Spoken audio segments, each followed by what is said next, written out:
Allah Subhanahu wa taala menciptakan manusia untuk menjadikan khalifah di bumi dan berkembang biak turun menurun, waris mewaris sepanjang masa yang telah ditakdirkan baginya. Para malaikat diberitahukan oleh Allah Subhanahu wa taala akan kehendaknya untuk menciptakan manusia. Para malaikat khawatir kalau nantinya para manusia akan membuat kerusakan dan lalai dalam menyembah Allah Subhanahu wa taala. Maka berkatalah para malaikat kepada Allah Subhanahu wa taala, "Wahai Tuhan kami, buat apa Tuhan menciptakan makhluk lain selain kami? Padahal kami selalu bertasbih, bertahmid, melakukan ibadah dan mengagungkan nama-Mu tanpa henti-hentinya. Sedang makhluk yang Tuhan akan ciptakan dan turunkan ke bumi itu niscaya akan bertengkar satu dengan yang lain, akan saling bunuh-membunuh, berebutan menguasai kekayaan alam yang terlihat di atasnya dan terpendam di dalamnya, sehingga akan terjadilah kerusakan dan kehancuran di atas bumi yang Tuhan ciptakan itu." Allah Subhanahu wa taala berfirman, "Sungguh aku mengetahui apa yang kamu tidak ketahui, dan aku sendirilah yang mengetahui hikmah penguasaan Bani Adam atas bumiku. Bila aku telah menciptakannya dan meniupkan roh kepadanya, bersujudlah kamu di hadapan makhluk baru itu sebagai penghormatan dan bukan sebagai sujud ibadah, karena Allah Subhanahu wa taala melarang hambanya beribadah kepada sesama makhluknya." Kemudian diciptakanlah Adam oleh Allah Subhanahu wa taala dari segumpal tanah liat, kering, dan lumpur hitam yang berbentuk. Setelah disempurnakan bentuknya, ditiupkanlah roh ciptaan Tuhan ke dalamnya, dan berdirilah ia tegak menjadi manusia yang sempurna. Dan ternyata iblis membangkang dan enggan mematuhi perintah Allah untuk bersujud kepada Nabi Adam alaihissalam. Nabi Adam alaihissalam sebagai makhluk Allah yang diciptakan dan diberi amanat menguasai bumi dengan segala apa yang hidup dan tumbuh di atasnya serta yang terpendam di dalamnya. Iblis merasa dirinya lebih mulia, lebih utama, dan lebih agung dari Nabi Adam karena ia diciptakan dari unsur api, sedangkan Nabi Adam dari tanah dan lumpur. Kebanggaannya dengan asal-usulnya menjadikan ia sombong dan merasa tidak seharusnya untuk bersujud dan menghormati Nabi Adam alaihissalam seperti para malaikat yang lain, walaupun diperintah oleh Allah Subhanahu wa taala. Allah Subhanahu wa taala bertanya kepada iblis, "Apakah yang mencegahmu sujud menghormati sesuatu yang telah aku ciptakan dengan tanganku?" Iblis menjawab, "Aku adalah lebih mulia dan lebih unggul dari dia. Engkau ciptakan aku dari api dan menciptakannya dari lumpur." Karena kesombongan, kecongkakan, dan pembangkangannya melakukan sujud kepada Nabi Adam yang telah diperintahkan Allah, maka Allah menghukum iblis dengan mengusirnya dari surga. Allah Subhanahu wa taala mengeluarkannya dari barisan malaikat dengan disertai kutukan dan laknat yang akan melekat pada dirinya hingga hari kiamat. Selain itu, iblis pun sudah dinyatakan sebagai penghuni neraka. Iblis dengan sombongnya menerima dengan baik hukuman Tuhan itu, dan ia hanya mohon agar kepadanya diberi kesempatan untuk hidup kekal hingga hari kebangkitan kembali di hari kiamat. Allah Subhanahu wa taala meluluskan permohonannya dan ditangguhkanlah ia sampai hari kebangkitan, tidak berterima kasih dan bersyukur atas pemberian jaminan itu. Iblis bahkan mengancam akan menyesatkan Nabi Adam dan semua keturunannya sebagai sebab terusirnya dia dari surga dan dikeluarkannya dari barisan malaikat. Iblis berjanji akan mendatangi anak-anak keturunan Adam dari segala sudut untuk membujuk mereka meninggalkan jalan yang lurus dan bersamanya menempuh jalan yang sesat. Iblis akan mengajak mereka melakukan maksiat dan hal-hal yang terlarang, menggoda mereka supaya melalaikan perintah-perintah agama dan mempengaruhi mereka agar tidak bersyukur dan beramal soleh.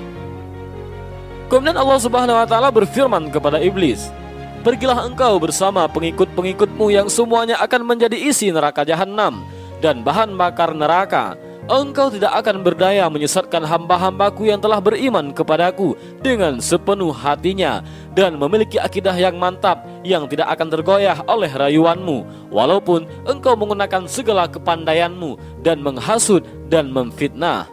Allah Subhanahu wa taala hendak menghilangkan anggapan rendah para malaikat terhadap Nabi Adam alaihissalam dan meyakinkan mereka akan kebenaran hikmahnya menunjuk Nabi Adam sebagai penguasa bumi. Maka diajarkanlah kepada Nabi Adam nama-nama benda yang berada di alam semesta. Kemudian diperagakanlah benda-benda itu di depan para malaikat. Allah Subhanahu wa taala berkata kepada para malaikat, Cobalah sebutkan bagiku nama benda-benda itu, jika kamu benar merasa lebih mengetahui dan lebih mengerti dari Adam. Para malaikat tidak berdaya memenuhi tantangan Allah untuk menyebut nama-nama benda yang berada di depan mereka. Para malaikat berkata, Maha Agung Engkau, sesungguhnya kami tidak memiliki pengetahuan tentang sesuatu kecuali apa yang Tuhan ajarkan kepada kami. Sesungguhnya Engkaulah yang maha mengetahui dan maha bijaksana. Nabi Adam alaihissalam lalu diperintahkan oleh Allah untuk memberitahukan nama-nama itu kepada para malaikat. Dan setelah diberitahukan oleh Nabi Adam, berfirmanlah Allah kepada mereka, Bukankah aku telah katakan kepadamu bahwa aku mengetahui rahasia langit dan bumi dan mengetahui apa yang kamu tampakkan dan apa yang kamu sembunyikan. Nabi Adam alaihissalam diberi tempat oleh Allah di surga, dan baginya ditempatkanlah Hawa untuk mendampinginya dan menjadi teman hidupnya. Hawa diciptakan untuk menghilangkan rasa kesepiannya dan melengkapi keperluan fitrahnya untuk mengembangkan keturunan. Menurut kisah para ulama, Hawa diciptakan oleh Allah dari salah satu tulang rusuk Nabi Adam yang di sebelah kiri di waktu ia masih tidur, sehingga ketika ia terjaga, ia melihat Hawa yang sudah berada di sampingnya.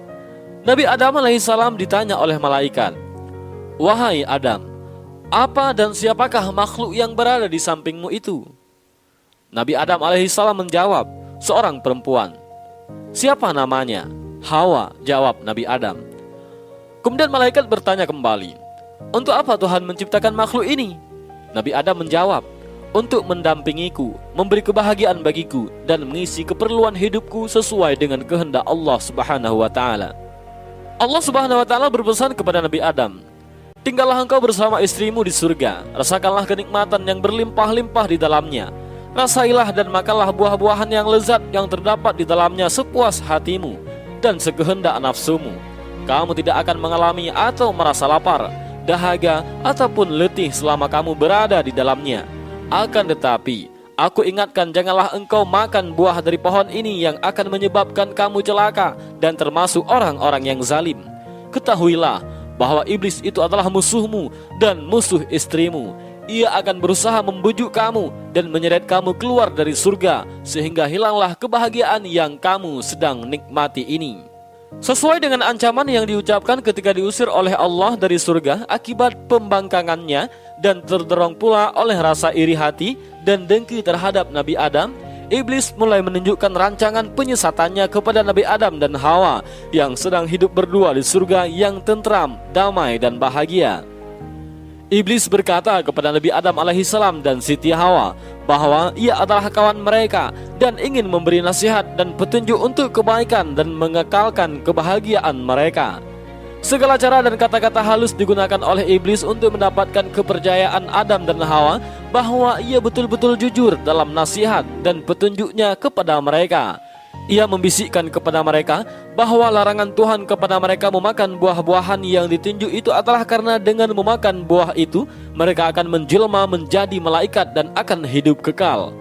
Diulang-ulangilah bujukannya dengan menunjukkan akan harumnya bau pohon yang dilarang, indah bentuk buahnya dan lezat rasanya, sehingga pada akhirnya termakanlah bujukan yang halus itu oleh Nabi Adam alaihissalam dan Siti Hawa, dan dilanggarlah larangan Tuhan. Allah Subhanahu wa Ta'ala mencela perbuatan mereka itu, dan Allah berfirman, tidakkah aku mencegah kamu mendekati pohon itu dan memakan dari buahnya, dan tidakkah aku ingatkan kamu bahwa syaitan itu adalah musuhmu yang nyata? Nabi Adam alaihissalam dan Siti Hawa mendengar firman Allah itu. Sadarlah ia bahwa mereka telah melanggar perintah Allah dan bahwa mereka telah melakukan sesuatu kesalahan dan dosa yang sangat besar.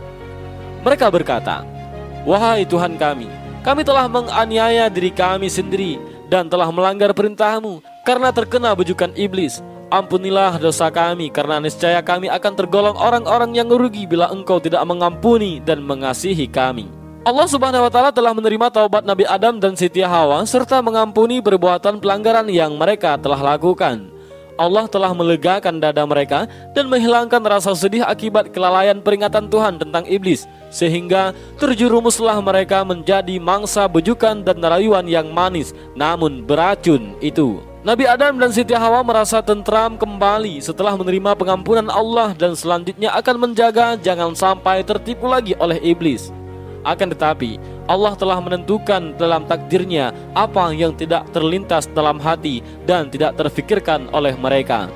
Allah Subhanahu wa Ta'ala yang telah menentukan dalam takdirnya bahwa bumi yang penuh dengan kekayaan untuk dikelolanya akan dikuasai kepada manusia. Allah memerintahkan Nabi Adam dan Siti Hawa turun ke bumi sebagai benih pertama dari hamba-hambanya yang bernama manusia itu. Allah Subhanahu wa Ta'ala berfirman kepada mereka, "Turunlah kamu ke bumi, sebahagian daripada kamu menjadi musuh bagi sebahagian yang lain.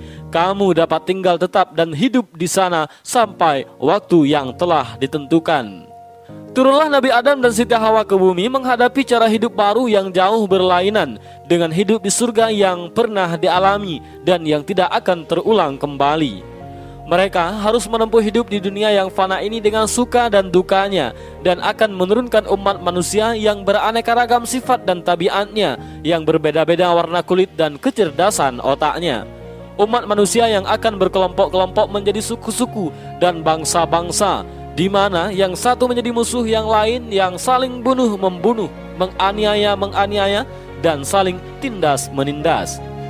Dari waktu ke waktu Allah mengutus nabi-nabinya dan rasul-rasulnya memimpin hamba-hambanya ke jalan yang lurus, yang penuh damai kasih sayang di antara sesama manusia, di jalan yang menuju kepada ridhonya dan kebahagiaan manusia di dunia dan akhirat. Kisah Nabi Adam alaihissalam diceritakan dalam beberapa ayat Al-Quran, yang diantaranya adalah surah Al-Baqarah ayat 30 sampai ayat 38 dan surah Al-A'raf ayat 11 sampai ayat 25. Pelajaran yang dapat diambil dari kisah Nabi Adam alaihissalam bahwasanya hikmah yang terkandung dalam perintah-perintah dan larangan-larangan Allah dan dalam apa yang diciptakannya kadangkala tidak ataupun belum dapat dicapai oleh otak manusia, bahkan oleh makhluknya. Bahwasanya manusia walaupun ia telah dikaruniakan kecerdasan berpikir dan kekuatan fisik dan mental, ia tetap mempunyai beberapa kelemahan pada dirinya seperti sifat lalai, lupa, dan khilaf, yang mana telah terjadi pada diri Nabi Adam alaihissalam, yang walaupun ia telah menjadi manusia yang sempurna dan dikaruniakan kedudukan yang istimewa di surga, ia tetap tidak terhindar dari sifat-sifat manusia yang lemah itu. Ia telah lupa dan melalaikan peringatan Allah kepadanya tentang pohon terlarang dan tentang iblis yang menjadi musuhnya dan musuh seluruh keturunannya, sehingga terperangkap ke dalam tipu daya dan terjadilah pelanggaran pertama yang dilakukan oleh manusia terhadap larangan Allah Subhanahu wa Ta'ala. Bahwasanya seseorang yang telah terlanjur melakukan maksiat dan berbuat dosa, tidaklah ia sepatutnya berputus asa dari rahmat dan ampunan Tuhan, asalkan ia sadar akan kesalahannya dan bertobat tidak akan melakukannya kembali. Rahmat Allah dan maghfirahnya dapat mencakup segala dosa yang telah diperbuat oleh hambanya, kecuali syirik. Bagaimanapun besar dosa itu, asalkan diikuti dengan kesadaran dan bertobat dan pengakuan akan kesalahannya. Sifat sombong dan congkak selalu membawa akibat kerugian dan kebinasaan. Lihatlah, iblis yang turun dari singgasananya, dilucutkan kedudukannya sebagai seorang malaikat dan diusir oleh Allah dari surga dengan disertai kutukan dan laknat. Iblis menganggap dan memandang rendah kepada Nabi Adam alaihissalam dan menolak untuk sujud menghormatinya walaupun diperintahkan oleh Allah Subhanahu wa Ta'ala.